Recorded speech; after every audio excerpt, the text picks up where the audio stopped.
평화의 시대를 살아가는 우리에게 있어서 전쟁이란 왠지 저 먼 발치에 있는 남의 일로 취급되기가 쉬운 것 같습니다. 오카는 목사님이 예전에 그런 책을 쓰셨습니다. 전쟁을 모르는 세대를 위하여. 네, 그렇습니다. 저는 전쟁을 겪어보지 않는 세대에 속합니다. 아마 우리 대부분이 이 가운데 어르신들을 제외하고는 저와 같이 전쟁을 경험해보지 못하셨을 텐데요. 하지만 최근 우크라이나, 러시아 전쟁의 상황을 우리는 각종 매체를 통해 접하고 있습니다. 엊그제 우크라이나에 무기를 공급하는 서방 나라들이 러시아 본토를 공격할 수 있도록 우크라이나에게 허용을 했다는 소식을 들었는데요. 푸틴이 가만히 안 있죠.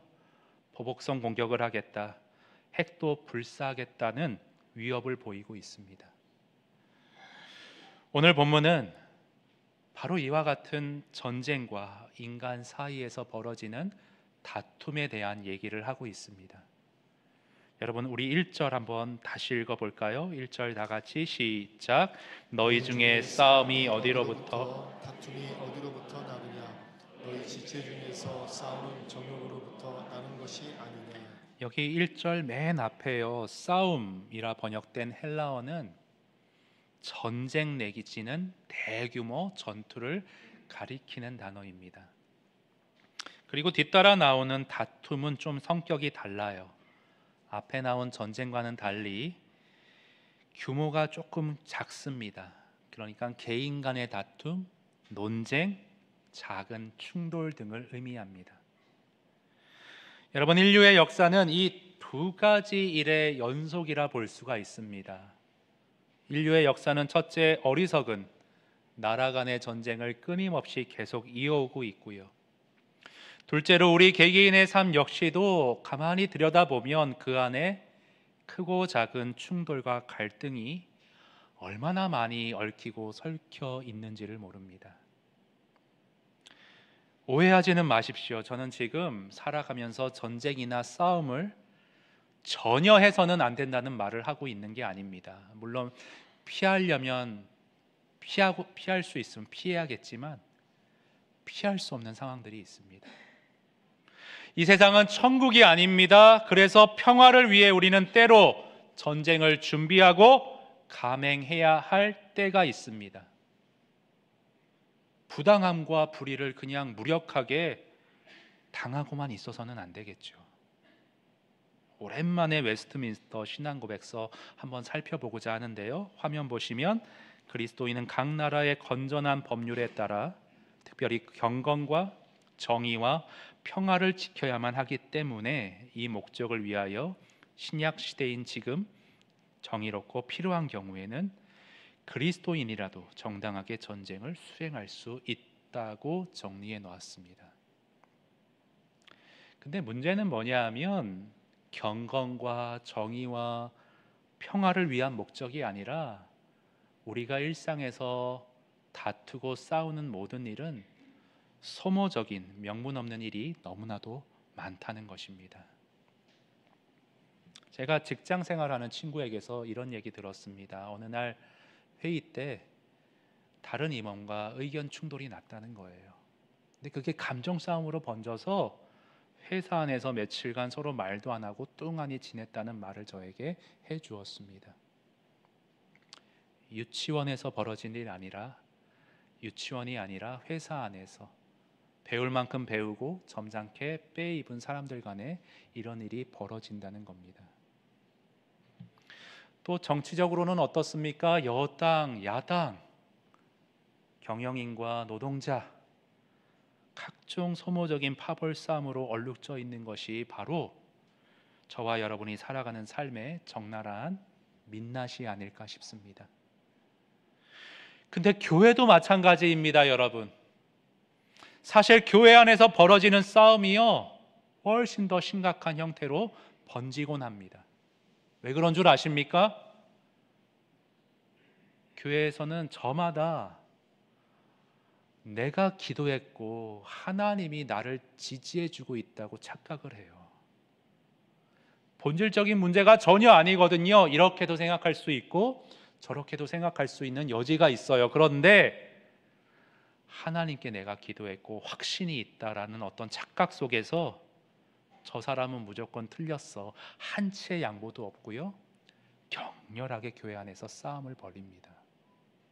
그래서 믿음 생활하는 분들이 어떻게 저럴 수 있나 할 정도로 서로 핥히고 뜯는 모습들을 보이곤 합니다. 오늘 야고보는요, 교회 안에서 벌어지는 이런 다툼을 지적해주고 있습니다. 거기 1절 뒷부분에 보시면 너희 지체 중에서 싸우는, 그러니까 교회 지체들 중에 싸우는 광경이 있었다는 거예요. 누군가 우스갯소리로 그런 얘기했거든요. 세상 사람들은 갈등과 긴장이 쌓이면 술 한잔 하면서 이렇게 싹 풀고 마는데 교회 안에는 그런 것도 없다는 거예요. 그래서 어떤 목사님이 설교 제목을요, 막걸리보다도 하나님이 못하십니까? 이렇게 설교 제목을 한 것을 제가 들은 적이 있습니다. 예, 막걸리를 즐기는 세상보다 우리가 더 못되게, 더 지독하게 꿍하고 싸우는 모습을 보이고 있으니까 야고보가 안타까운 심정으로 이 4장의 내용을 써 내려간 것입니다. 여러분, 야고보가 목회하는, 야고보가 상대하는 성도들은요, 사정이 있었어요. 기독교에 대한 박해가 시작됐을 때, 핍박이 있었을 때 그로 인해 뿔뿔이 흩어졌던 아픔이 있던 성도들이었습니다. 그런데 상처는 또 다른 상처를 낳는다고 하죠. 흩어져서 잘 지내기를 바랬는데 웬걸 또다시 분열하고 갈라선다라는 소식을 들었을 때 야고보는 이 가슴을 쓸어내리면서 오늘 4장의 내용을 적어 내려갔던 것으로 보입니다. 그래서 오늘 본문 4장의 주된 내용은 뭐냐? 야고보가 성도들을 향해서 너희가 싸우지 않고 성숙한 공동체를 이루어가려면 어떻게 해야 하는가, 이 내용을 주로 야고보가 다루고 있습니다. 여러분, 이걸 우리 상황으로 좀 가져와 볼까요? 성도 소리교회가 앞으로 다툼이 없는 성숙한 공동체를 이루어 가려면 우리는 어떻게 해야 하는가? 자, 이에 대해 야고보는요, 먼저 우리가 다툼을 벌이는 그 원인부터 분석해 들어가고 있습니다. 자, 명분 없는 싸움, 소모적인 다툼이 일어나는 원인은 무엇 때문인가? 여러분 화면 보시면요, 다툼의 원인은요, 지나친 욕심과 자기 중심적인 죄성, 욕심 때문이라 야고보는 지적을 해줍니다. 1절에 나와 있는데요, 너희 중에 싸움이 어디로부터, 다툼이 어디로부터 나느냐? 너희 지체 중에서 싸우는, 자, 무엇으로부터 난다고요? 정욕으로부터 난다라고 되어 있습니다. 여러분, 정욕이라는 단어 들으면 어떤 느낌이 이렇게 딱 오십니까? 우리말 어감상 정욕은요, 성적인 측면에서 삐뚤어진 욕망으로 인식되기가 쉽습니다. 그게 일반적이에요. 물론 그런 의미가 있습니다. 야고보서 다른 부분에 보면 정욕이 그런 의미로 쓰입니다. 그런데 오늘 본문에 나오는 정욕은 성적인 부분을 포함 훨씬 더 포괄적인 우리 인간의 욕망 전체를 가리키는 낱말로서 쓰이고 있다는 걸 잘 구분해 보셔야 합니다. 헬라어는 굉장히 의미가 세분화되어 있는 그러한 언어예요. 근데 우리 말은 좀 이렇게 퉁치는 경우가 많죠. 이것도 정욕이고 저것도 정욕이에요. 영어 성경이 조금 더, 영어라는 언어가 조금 더 헬라어보다는 못하지만 구분이 잘 되어 있는데, 영어 성경 NIV로 이 구절을 보시면 화면에 빨간색 단어 desires, 성욕은 포함해서 우리 인간의 각종 욕망, 성공하고 싶은 욕망, 인간관계에 대한 것, 음식, 여가생활, 각종 삶의 즐거움을 누리고자 하는 다양한 욕망을 다 포괄하는 단어가 바로 우리말 성경의 정욕으로 표현된 것입니다. 원어에 가깝다는 NASB 성경은 보다 잘 번역했어요. 뭐라고 되어 있냐면 pleasures 해서 삶의 다양한 즐거움들로 정력을 잘 번역해 놓았습니다. 다양한 욕망들이에요. 여러분, 근데요, 삶의 이런 다양한 즐거움들을 바라고 갈구하고 원하는 게 잘못된 건가? 아니지요. 욕망 자체는 가치 중립적인 거예요. 근데 문제는 뭐냐? 지나치게 욕심을 부린다는 게 문제지요. 가유불급, 지나치면 모자란만 못하다 하는데 사람들은 욕심을 지나치게 부립니다. 거기서 멈출 줄을 몰라요. 그러니까 자꾸 어긋나고 깨지고 충돌하는 거죠. 여러분 2절을 보세요. 너희는 욕심을 내어도 얻지 못한다. 지나친 욕심내는 게 지금 문제라는 말인데, 그렇게 욕심내도 원하는 걸 얻지 못하고 심지어 살이라며 시기하여도 능히 취하지 못함으로 서로 다투고 싸우는도다. 교회 안에서 살인한다는 건 과장이고요, 상징적인 의미인데, 녹심에 탐욕에 눈이 멀면 수단 방법 안 가린다고 하지 않습니까?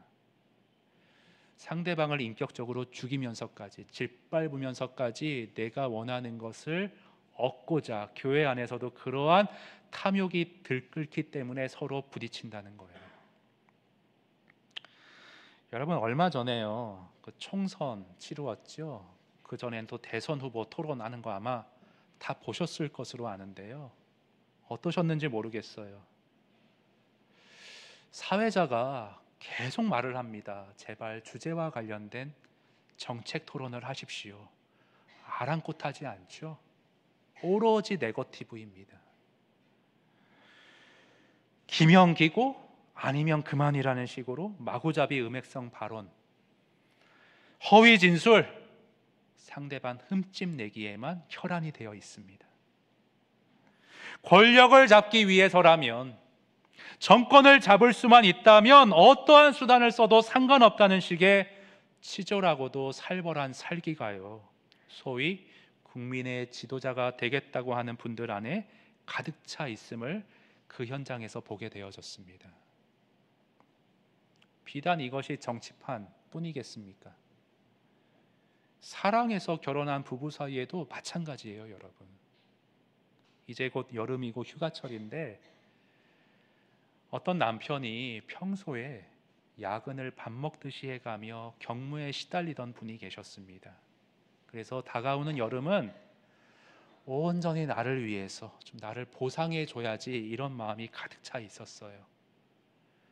여름철이 다가오기 전에 내가 좋아하는 낚시용품, 캠핑용품, 나는 이것을 보상받을 자격이 있어, 아낌없이 써야지, 이런 마음이 있었습니다. 근데 아내의 생각은 어떨까요? 다르죠. 여보, 당신만 고생하는 거 아니야. 나도 육아의 살림에 내 삶이라는 게 전혀 없어.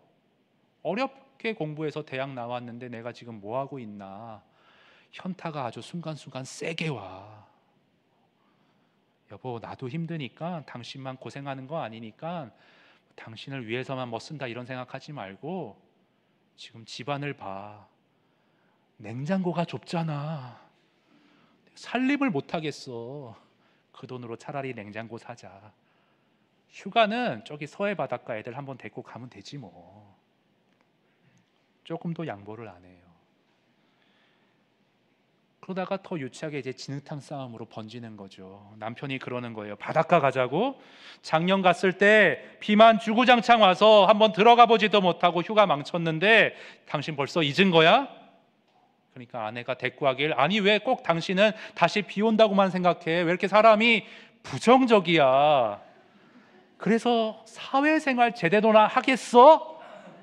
넘어서는 안 될 선까지 넘어가면서 말로 상대방을 죽여가면서, 여러분 아까 남편이 뭐 휴가 때 비 온 거 생각해냈잖아요. 사람은 이렇게 선택적으로 자기에게 유리한 것만 생각해냅니다. 옥신각신 애들 싸움처럼 그렇게 다투는 거예요. 우리 집이 이렇다는 건 아니고요. 드라마와 소설을 많이 읽어서 잘 인용을 합니다. 여러분 그래서 사도 바울이 이런 우리를 향해 적나라한 지적 던진 것이 있는데 기억나는 말씀 하나 있으세요? 화면 보실까요? 형제들아, 내가 신령한 자들을 대함같이 너희에게 말할 수 없어서 육신에 속한 자 곧 그리스도 안에서 어린 아이들을 대함같이 하노라. 십자가의 은혜와 사랑과 긍휼을 입은 우리인데 여전히 세상 가치관 육신에 속한 자로 우리가 어린아이 같이 그렇게 행동할 수 있다는 겁니다. 이렇게 교회 나와 예배드리고 있지만 신앙생활 한다고 하지만 여전히 내 안에는 잔존하는 죄성이 남아있기 때문에 내 중심에는 지나친 욕심, 탐욕, 이기심이 언제나 도사리고 고개를 들 준비를 하고 있다는 거 여러분 잊어서는 안 됩니다. 그래서 이러한 죄성 때문에 언제 어디서든 나는 명분 없는 소모적인 싸움을 벌일 가능성이 많다는 것 여러분 주의하셔야 해요. 한 번 섰다고 다 끝난 것 아닙니다. 매번 면도하듯이 이것을 비워낼 수 있어야 해요. 근데 우리의 다짐으로 노력으로 이게 잘 극복이 안 되죠. 그래서 야고보는요 이렇게 다툼의 원인을 규명해 준 다음에 너희 스스로 극복이 안 되니까 내가 성경적인 처방책, 해결책을 하나 제시해 줄게. 그러면서 하는 말이 뭐냐면 화면 보실게요. 야고보의 처방책은 뭐냐? 하나님을 가까이 하라는 것입니다. 이기심을 버려야지. 지나친 탐욕을 없애야지. 이렇게 막 한다고 되는 게 아니라 하나님을 가까이 하면 그런 것이 줄어들고 극복될 수 있다는 말을 오늘 본문에서 해주고 있어요. 8절에 근거한 어떤 명제인데요. 우리 8절 같이 읽어봅니다. 시작. 하나님을 가까이 하라. 그리하면 너희를 가까이 하시리라. 거기까지요. 우리가 이기심을 극복할 수 있는 방법, 다툼을 피해 성숙한 공동체를 이루어갈 수 있는 성경적인 처방책은 뭐냐? 하나님을 가까이 하라는 거예요. 여러분 다 동의하실 거예요. 하나님을 가까이 하며 살아가자. 아멘이죠. 그런데 문제는 뭐냐? 우리는 이런 말씀을 너무 추상적으로만 받고 끝내기가 쉽다는 게 문제입니다. 눈에 보이지 않는 하나님을 어떻게 가까이 하면서 살아갈 겁니까? 그러니까 이론은 쉬운데 실제는 어려운 거예요. 여러분 하나님은 영이시기 때문에 우리가 실물로 보거나 손으로 만질 수 없습니다. 육신을 입은 사람이면 그 사람과 어떻게 가까이 지낼 수 있어요? 자주 만나고 같이 밥 먹고 교제하면 그게 가까이 지내는 겁니다. 그럼 하나님과는 어떻게, 눈으로 볼 수 없는 하나님과는 어떻게 가까이 지낼 수 있는가? 여러분 반전이 있는데 오히려 하나님이 영이시기 때문에 공간과 시간의 제약을 받지 않기 때문에 24시간 우리와 동행하며 가까이서 지낼 수 있다는 이 이점을 여러분 놓치지 마시기 바랍니다. 여러분 이 부분을 다루고 있는 기독교의 고전이 있는데요. 하나님의 임재 연습이란 책이 있습니다. 아주 유명한 책이에요. 로렌스 형제라는 사람이 이 책을 썼는데 그는 수도원 주방에서 허드렛 일을 도맡아 하던 사람이었습니다. 생각하기를 나의 영혼이 너무 비루하기에 하나님께서 이런 일을 맡기신 거라고 그렇게 생각하고 지냈을 때는 설거지하는 일이 그렇게 고될 수 없었어요. 지겨울 수 없었어요. 그런데 어느 날 계절의 변화 속에 드리워진 하나님의 섭리를 보게 되고 하나님의 은혜를 보게 되고 우리를 세밀히 돌보시는 하나님의 손길이 나의 삶 곳곳에 묻어나 있구나. 이것을 깨달은 순간부터 그는 일상에서 생활의 모든 곳에서 하나님의 사랑을 묵상하고 하나님의 은혜를 기뻐하며 살기 시작했습니다. 그렇게 하나님의 사랑을 묵상해 가며 기쁘게 시행했던 설거지는요, 그는 간증합니다. 예배 그 자체였다고요. 책의 한 대목 보실까요? 내가 당신에게 충고했던 말을 기억하시기 바랍니다. 즉 하나님을 자주 생각하고 낮에나 밤에나 일하는 중에나 심지어 기분 전환으로 쉴 때에도 그분을 자주 생각하십시오. 그분은 언제나 당신 가까이에 그리고 당신과 함께 계십니다. 그분을 홀로 남겨두지 마십시오. 당신을 방문한 친구를, 손님을 혼자 있게 두는 것은 무례한 일이라고 여기겠지요. 그렇다면 어찌 하나님을 무시한 채 내버려 둘 수 있을까요? 하나님은 언제 어디서나 우리와 함께 하시기 원하시는데 우리가 하나님을 멀뚱하니 멀찍이 홀로 내버려 두는 우를 범할 수 있다는 겁니다. 저는 이 로렌스 형제의 경험이요, 하나님을 가까이 하는 삶을 살아가는 구체적인 방향의 한 측면을, 팁을 우리에게 던져준다 생각을 합니다. 여러분, 이러한 큰 방향을 잡으시는 가운데 오늘 야고보가 우리에게 하나님을 가까이 하는 삶이란 구체적으로 어떻게 살아가는 것을 뜻하는가, 야고보도 나름 제시해주는 방향성이 있거든요. 우리가 그 모든 것을 종합해서 하나님과 밀착되어 살아갈 수 있기를 바랍니다. 이제 시간이 많이 남지 않았기 때문에 제가 야고보가 말하는 하나님을 가까이 하는 삶의 구체적인 방법 3가지를 짧게 짚어드릴 텐데요. 먼저 첫 번째 보겠습니다. 하나님을 가까이 하는 삶이란 하나님으로 만족하는 삶이라 바꿔 말할 수가 있습니다. 하나님을 가까이 한다는 것은 하나님으로 만족해야 한다는 거예요. 여러분 4절을 보실까요? 4절에 가늠한 여인들아, 세상에서 남편과 아내들이 외도라는 어리석은 일을 벌일 때가 있는데 왜 그렇게 하느냐? 복합적인 많은 원인이 있겠지만 그 대부분의 큰 맥락은 뭐예요? 내가 남편에게, 아내에게 만족을 못하겠다는 거예요. 구약을 보면요, 하나님은 당신을 신랑으로 비유하세요. 그리고 신부를 이스라엘 백성들로 자주 비유하십니다. 백성들이 신앙의 정절을 저버린 가늠한 여인인 것처럼 너희가 지금 나를 등지고 나를 떠나 세상과 벗하며 살아가고 있구나, 한탄하시는 모습을 자주 보이세요. 야고보가 지금 그걸 그대로 가져오고 있는데요. 여러분, 그런데 복음은 무엇이냐? 우리는 참 좋으신 신랑인 예수 그리스도를, 그 은혜를 망각한 채 허망한 세상에 한눈 팔아서 바람피기가 쉬운 우리인데, 하나님은 그런 우리를 버리지 않으시고 포기하지 않으시고 끝까지, 시기까지 하시는, 질투까지 하시는 끊임없는 사랑으로 우리를 끝까지 품어주신다는 것이 복음입니다.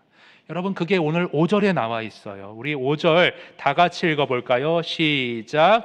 너희는 하나님이 우리 속에 거하게 하신 성령이 시기하기까지 사모하신다 하신 말씀을, 헛된 줄로 생각하느냐? 여기 시기한다는 것은 다른 말로 질투하기까지 우리를 사랑하신다는 말씀이 헛된 줄로 생각하느냐. 성경에는 하나님이 우리를 질투하기까지 사랑하신다, 이런 말씀 많이 나와 있습니다. 대표적으로 출애굽기 34장 화면에서 보시면 너는 다른 신에게 절하지 말라, 여호와는 질투라 이름하는 질투의 하나님이라 말씀하고 계십니다. 하나님은 우리를 시기하고 질투하기까지 끊임없이 사랑하시는 하나님이십니다.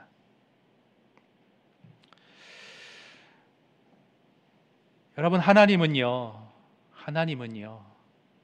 우리를 시기하기까지 사랑하시는 하나님이신데요, 여러분 주변의 삶의 어떤 일상 속에서 질투하기까지, 시기하기까지 나를 사랑하는 하나님의 사랑이 얼마나 나의 삶 가운데 깊이 배어 있는가를 여러분 묵상하며 사시라는 거예요. 여러분, 그렇지 않습니까? 지금 여러분에게 주어진 복이 얼마나 놀랍습니까? 힘든 건 있죠. 천국이 아닌데요. 고난이 있고 어려움이 뒤따르죠. 그러나 그 모든 것 위에 하나님의 경이로운 사랑이 나를 두르고 있지 않습니까? 과거에도 너무너무 많은 복들을 주셨고 현재에도 부어주고 계시고 앞으로도 그 지치지 않는 사랑으로 나를 이끌어 가실 하나님의 은혜 나에게 보장되어 있지 않습니까? 근데 우리는 이걸 망각하고 살아가기가 쉬워요. 그래서 찬송가에 그런 가사가 있는데요. 화면 보시면 세상 모든 풍파 너를 흔들어 약한 마음 낙심하게 될 때에 너에게 내려주신 복을 세어라. 주의 크신 복을 네가 알게 되리라. 우리 후렴은 같이 한번 불러볼까요? 시작. 받은 복을 세어 보아라. 크신 복을 내가 알리라.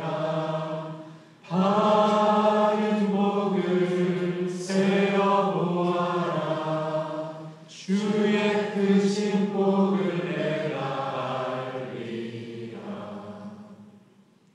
여러분, 우리가 이렇게 하나님이 나에게 부어주신 사랑과 은혜를 깊이 감사하며 만족해하는 삶이 곧 그것이 하나님을 가까이하는 삶일진데 사단이 이것을 끊임없이 방해해요.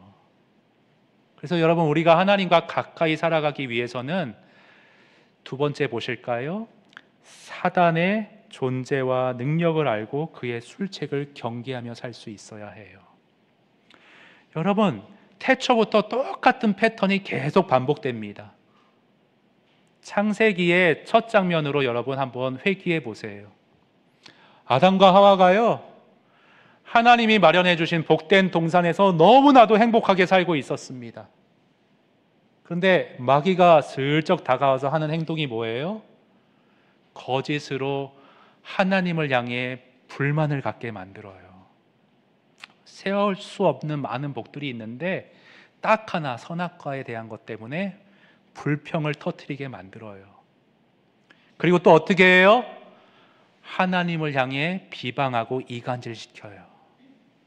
사단의 역할은 딱 그거예요. 하나님과 우리 사이를 이간질하고 내 이웃과의 관계를 비방으로 물들게 하고 딱 깨어지고 분열시키게 만드는 게 사단의 역할이죠.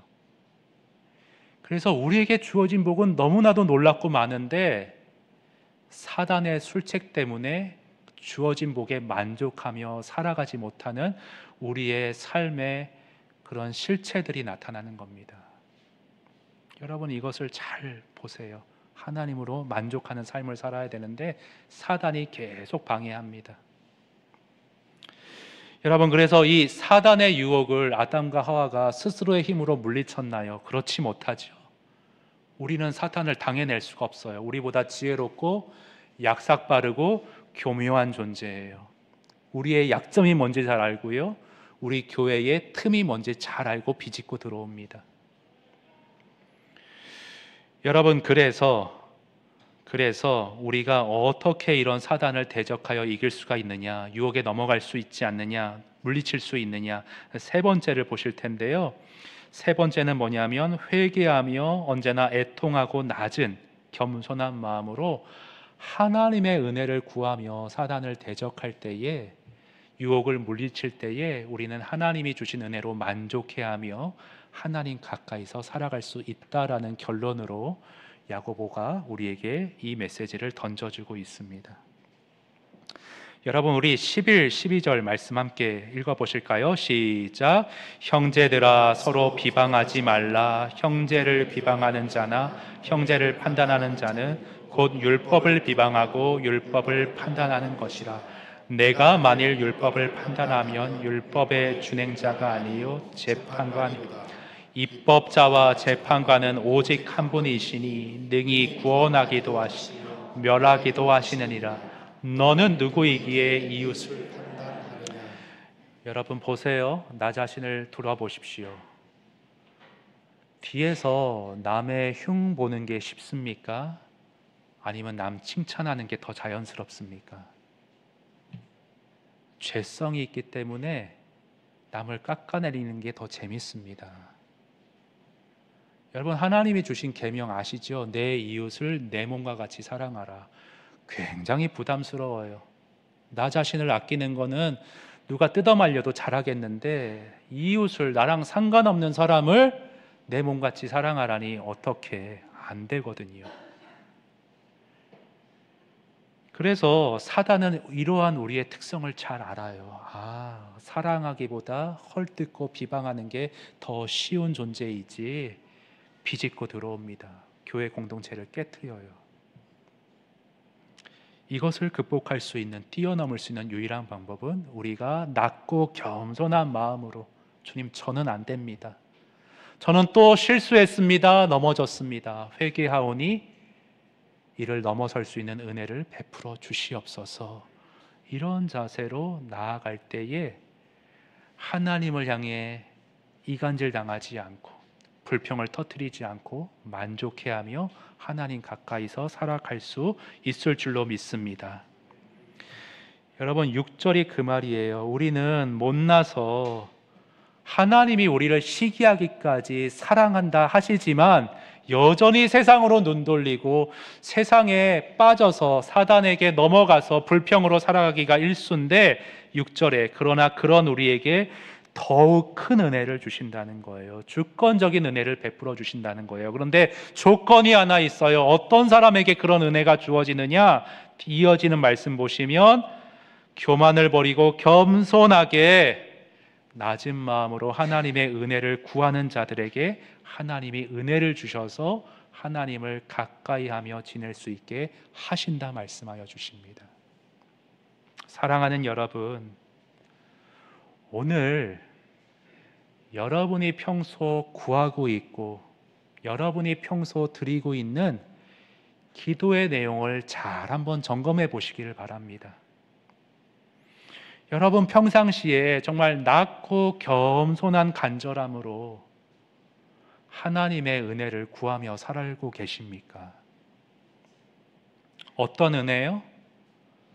다른 사람을 사랑할 수 있는 은혜, 하나님으로 만족해야 할 수 있는 그러한 영성을 갖도록 그런 은혜를 구하고 계시냐는 말이에요. 여러분, 잠시 뒤에 우리가 부를 찬양의 가사 미리 좀 보시면요, 한번 띄워주시겠어요? 내가 정말 이런 내용으로 기도하고 있는지 점검해 보세요. 주께 가까이 날 이끌어 주소서. 간절히 제가 주님만을 원합니다. 다음도요, 주님 좀 채워주세요. 주의 사랑을 제 마음에 채워주셔서 다른 사람에게 이것을 흘려보내고 일상에서 주님이 주신 복을 만족해하며 감사하며 찬양으로 살아갈 수 있도록 주님, 저에게 제 영혼에 주의 사랑을 채워주세요. 여러분, 이런 기도 평상시에 드리고 계십니까? 마지막 가사 볼게요. 목마른 나의 영혼 주를 부르니 나의 맘 만져주소서. 내가 주님만을 더 원합니다. 아버지, 세상 속에 제가 살아가다 보니 마음이 거칠어져 있습니다. 상해 있습니다. 제 마음 만져주시고 치유해 주셔서 상한 마음으로 누군가 다투기 좋아하는, 싸우기 좋아하는 저의 죄된 모습 버릴 수 있도록 도와주세요. 오직 주님만을 원합니다. 주님의 사랑으로, 은혜로 채워주세요. 이러한 기도를 우리가 평상시에 구하지 못하고 있기 때문에 이러한 것들을 경험하지 못하고 얻지 못하고 사는 것은 아닌지 한번 돌아보기 원합니다. 여러분, 오늘 2절 말씀 뒷부분 보세요. 너희가 얻지 못함은 구하지 아니하기 때문이라 지적하시고요. 3절 보세요. 우리의 기도는 대신 뭐로 주로 채워져 있나? 구하여도 받지 못함은 정력으로 쓰려고 잘못 구하기 때문이라. 무슨 말이에요? 우리의 기도의 주된 내용들이 다 세상의 정욕들, 욕망을 채우기에 급급한 것들로 도배가 되어 있기 때문에 신령한 은혜들을 누리고 만족해야 하고 볼 수 있는 영성이 메말라 간다는 것이지요. 사랑하는 여러분, 하나님을 가까이 하며 살아가는 은혜는요, 간절한 마음으로, 낮은 마음으로 기도하고 구하는 영혼에게 주어지는 것일 줄 믿습니다. 여러분, 정말 믿으신다면 오늘부터 이러한 기도가 여러분의 기도의 주요 흐름이 될 수 있기를 바랍니다. 우리 그런 의미에서, 그런 바람으로 이 찬양 한번 간절하고 낮은 마음으로 함께 불러보겠는데요. 주님, 저를 주님의 곁으로 가까이 이끌어 주세요. 채워주세요. 주의 사랑으로 제가 주님만을 간절히 원합니다. 우리 이 찬양 주님께 간절한 마음으로 기도하는 마음으로 함께 부르도록 하겠습니다. 주님, 가까이 이끌어 주옵소서. 주께 가까이 날 이끄소서. 간절히 주님만을 원합니다. 채워주소서.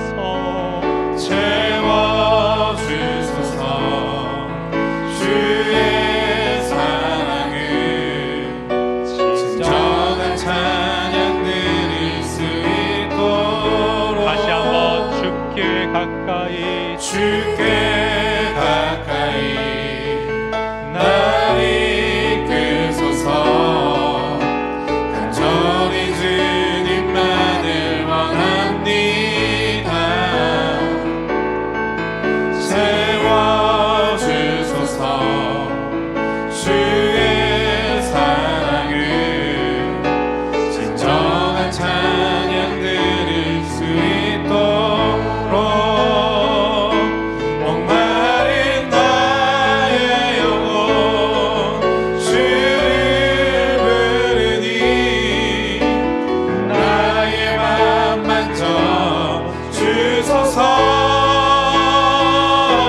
주님만을 원합니다. 더 원합니다. 나의 맘 만져 주소서. 주께 날 가까이 이끄소서. 날 이끄소서.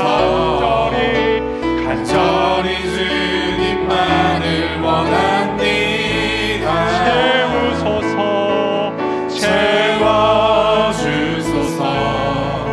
주의 사랑을 진정한 찬양 드릴 수 있도록 주님, 목마릅니다. 목마른 나의 영혼 주를 부르니 나의 맘 만져 주소서. 주님만을 원합니다. 더 원합니다. 나의 맘 만져 목이 마릅니다. 목마른 나의 영혼 주를 부르니 나의 맘 만져 주소서.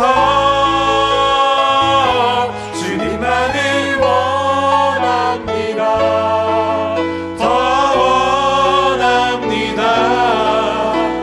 나의 맘 만져 주소서.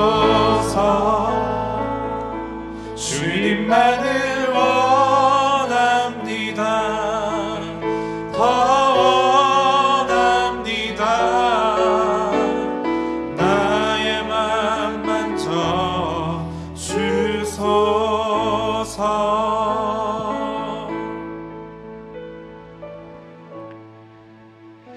여러분, 정말 주님만을 더 원하고 계십니까? 혹시 주님보다 세상의 것들을 더 원하고 계시진 않습니까? 여러분의 기도는 주로 무엇을 채우고 구하기를 원하십니까? 하나님, 오늘 나의 기도를 점검해 보기 원합니다. 하나님, 주님만을 더 원하고 주님의 사랑으로 제 영혼이 채워지기를 원합니다. 갈구하는 심령 가운데 주님 채워주시고, 그리하여서 하나님이 주신 은혜와 베풀어 주신 사랑 안에서 만족하며 하나님을 가까이 하며 하나님 주님께 영광 돌리며 다툼이 없는 성숙한 공동체를 이루어가는 나 자신 될 수 있도록 오늘의 말씀으로 인도하여 주시옵소서. 여러분, 우리의 힘으로는 되지 않습니다. 우리의 의지만으로, 결단만으로 되지 않습니다. 이 시간 주의 은혜를 구하기 원합니다. 여러분, 저를 한번 따라해 보겠습니다. 주여 은혜를 베풀어 주시옵소서. 한 번 더요. 주여 은혜를 베풀어 주시옵소서. 우리 주의 이름 크게 부르짖고 통성으로 함께 기도하겠습니다. 주여, 하나님 아버지, 이 시간 간절한 마음으로, 주님 갈급한 심령으로, 목마른 사슴이 신의 문을 찾기에 갈급하듯이 저희가 주의 은혜에 목말라 은혜를 구하기 원합니다. 하나님 아버지, 겸손하게 간절하게 주님의 신령한 은혜를 구하오니 주여, 우리의 마음 가운데, 우리의 심령 가운데 주의 은혜와 주의 사랑을 가득가득 채워주시옵소서. 하나님 아버지, 주의 사랑이 있다면, 주의 사랑으로 충만하다면 내 삶에 불평할 것이 없습니다. 내 삶에 불만할 것이 없습니다. 하나님, 만족하지 못할 것이 없습니다. 주의 사랑을 구합니다. 주의 사랑을 묵상합니다. 하나님, 주의 은혜에 만족하며 살게 하시고, 그렇게 주의 은혜를 즐거워하는 가운데 하나님을 가까이 하며 하나님을 친밀하게 여기며 하나님과 꼭 붙어 살아가는 우리 송도소리교회 모두가 될 수 있도록 이 시간 은혜 베풀어 주시고 주님 축복하여 주시기를 원합니다. 하나님, 그렇게 우리 성도님들의 영성이 하나님을 가까이 하는 영성, 하나님을 즐거워하는 영성, 하나님의 사랑으로 만족해하는 사람들 되게 하시어서 하나님, 우리 가운데 불평이나 다툼이 없게 하시고 싸움이 없게 하시고 성숙한 공동체로 언제나 감사와 찬양과 기쁨이 넘쳐나는 그런 공동체로 우리가 우리 교회를 자라가게 할 수 있도록, 그런 공동체 이룰 수 있도록 하나님 인도하여 주시고, 오늘의 말씀으로 우리의 심령 가운데 하나님을 가까이 하는 삶에 대한 열망과 갈망을 허락하여 주시옵소서. 주님 도와주시옵소서. 사랑과 은혜가 풍성하신 하나님 아버지, 세상과 벗대어 한눈 팔고 살아가기 쉬운 우리들, 영적으로 가늠하기 쉬운 우리들, 더욱 큰 은혜를 부어주시사 하나님 가까이서 꼭 붙어 살아갈 수 있는 송도 소리교회 모두가 될 수 있도록 오늘의 말씀으로 우리의 심령을 주님 붙잡아 주시옵소서.